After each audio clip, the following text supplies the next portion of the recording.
Hi, I'm Cindy Laufer, and I am sorry to not be able to be there today in person.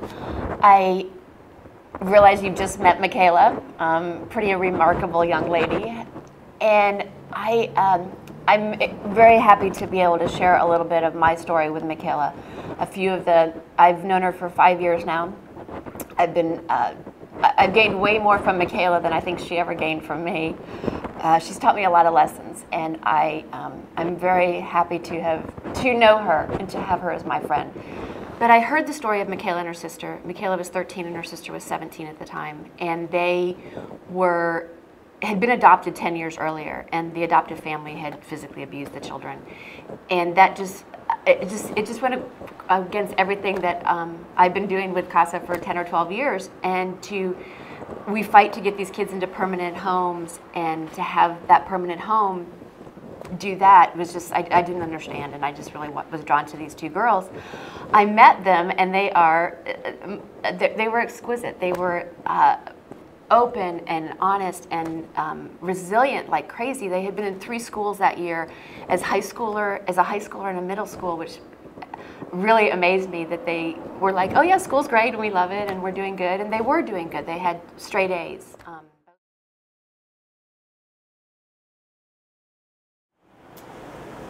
One of my greatest lessons from Michaela, that is one that I cherish and I remember and I take with me. Michaela said when it was determined that Michaela needed to leave the foster home she was in and go into another situation, Michaela thought about this. She had been in a temporary foster home for a while, and she thought about this and where her path was, and she prayed about this and where she should go. And she spoke to the group of professionals at the time and the foster family that she'd been living with, and shared her thoughts with them. And she was the most gracious. She was without spite, without malice. She was so generous and so thankful to these people who had helped her at a time when she really needed it, even though they had not really been for her very good for her in the recent history. She had nothing bad to say. She only had praise for them. She just looks on the positive, and she was so wise beyond her words, or beyond her years, in thanking them and realizing the role that they did play in her life, and focusing on that and nothing else, and realizing that she knew in her heart where to go. She very much felt like she had a guidance there, and like I said, you believe Michaela. There was a reason, and she actually told us that day that there was another plan for her, and there was something around the corner, and she thought it was really great. She didn't know what it was, and little did she know that the gays were right here, literally around the corner, waiting to make her a permanent part of their family. You have to believe what Michaela thinks. You have to listen to her, because she's right. So.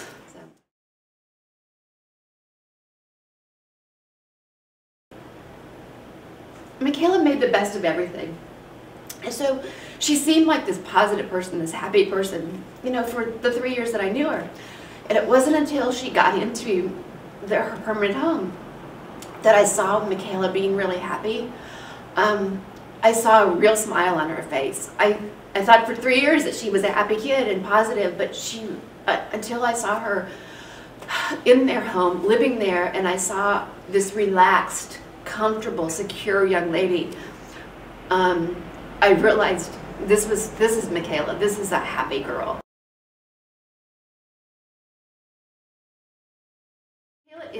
Michaela is smart and gracious and she's loved. She's kind.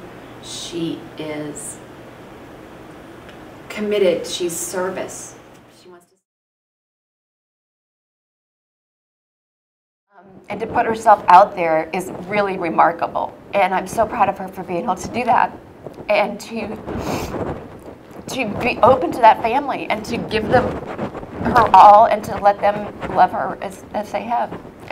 She's an amazing young lady.